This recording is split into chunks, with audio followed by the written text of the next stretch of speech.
Hello students, welcome back to my YouTube channel pious tutorials. इस video में आज हम देखने वाले हैं लिविंग वर्ड, इस लेसन का अगला पार्ट। इससे पहले हमने इस लेसन के 4 पार्ट देखे हैं। लास्ट पार्ट में हमने देखा था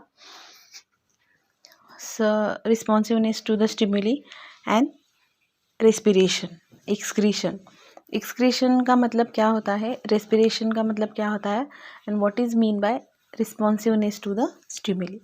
अलग अलग स्टिमुलस कैसे होते हैं और लिविंग थिंग्स उसको कैसे रिस्पॉन्ड करते हैं। So in this part we are going to learn about reproduction. Can you tell, आप बता सकते हैं क्या, what do you learn, what do we learn from this pictures. Page number 13 पे आपको 2.11 सेक्शन में रिप्रोडक्शन में 4 पिक्चर दिए हैं और उस पिक्चर में आप क्या देख सकते हैं। फर्स्ट पिक्चर में एक बर्ड है और उसके कुछ एग्स दिखाए हैं। दूसरे पिक्चर में प्लांट पे जो ग्रोथ दिखाई देती है, किसी भी प्लांट पे वो ग्रोथ है, छोटे छोटे उसके जो लीव्स होते हैं वो दिखाई दिए। थर्ड पिक्चर में एक मेयर है, फीमेल घोड़ा जिसे कहते हैं हम, और हर फोल उसका बच्चा। और फोर्थ पिक्चर में है रोज़ के कटिंग्स, रोज़ स्टेम जो है उसे कट करके फिर से उस पॉट में हमने रख दिया है। तो इस पिक्चर से आपको क्या अंदाज़ा और क्या सीख रहे हैं हम लोग। तो पहले पिक्चर में देखिए, बर्ड जो होते हैं उसके एग्स, उसमें से उसके बच्चे निकलते हैं, या फिर पेड़ पे जो ग्रोथ दिखती है, न्यू ग्रोथ जो होती है, उसमें हम समझ सकते हैं कि पेड़ उससे बढ़ता है, उसकी ब्रांच जो होती है वो डेवलप होती है और उससे पेड़ में ग्रोथ होती है।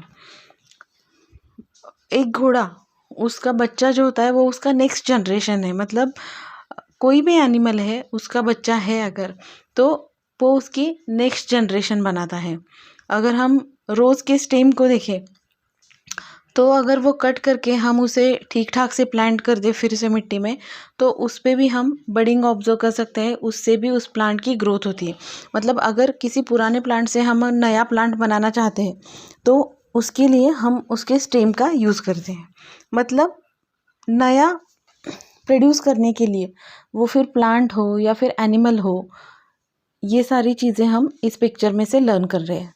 ठीक है, तो देखिए next part, reproduction. Living things produce other living things like themselves. Some animals give birth to their young ones. Some lies egg.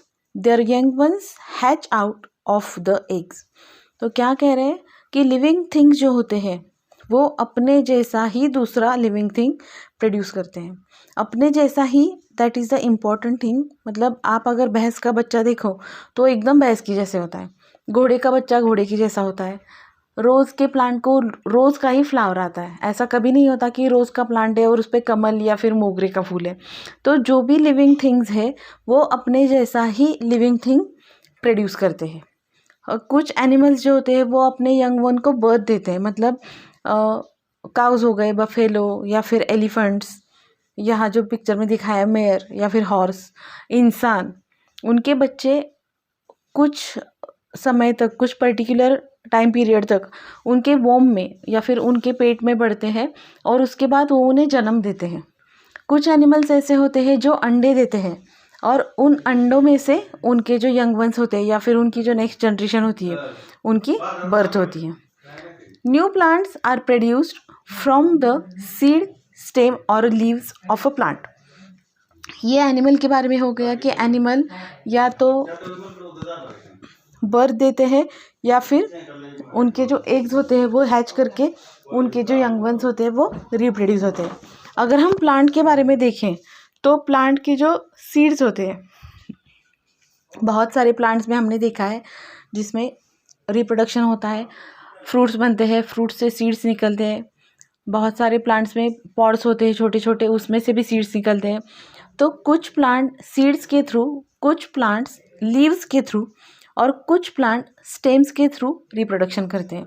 मतलब जैसे हमने अभी यहाँ पे देखा, तो रोज़ में तो कोई सीड यूज़ नहीं करता है उसका न्यू प्लांटलेट बनाने के लिए या फिर उसका नया पौधा बनाने के लिए कोई रोज़ के सीड्स यूज़ नहीं करता या फिर उसके पत्ते नहीं, लेकिन हम उसका स्टेम यूज़ करके रोज़ का जो है वो नया प्लांट बना सकते हैं या फिर नया प्लांट उगा सकते हैं। तो एनिमल्स जो होते हैं वो डायरेक्टली बर्थ देकर या फिर अंडे देकर और उन्हें हैच करके उसमें से अपने जैसा ही दिखने वाला एक लिविंग थिंग रिप्रोड्यूस कर सकते हैं। और प्लांट्स भी जो है वो अपने स्टेम, लीव्स या फिर रूट, सीड, ये सब जो उनके ऑर्गन्स है वो इस्तेमाल करके अपने जैसा सेम दिखने वाला दूसरा, सेम प्रॉपर्टीज, सेम मतलब सेम कैरेक्टर्स जिसके हो सकते हैं, ऐसा जो लिविंग थिंग है वो प्रोड्यूस करते हैं। The process by which a living thing generates a new living thing like itself is called reproduction और प्रोक्रिएशन। तो ये डेफिनेशन है रिप्रोडक्शन की। A process by which living thing generates a new living thing like itself.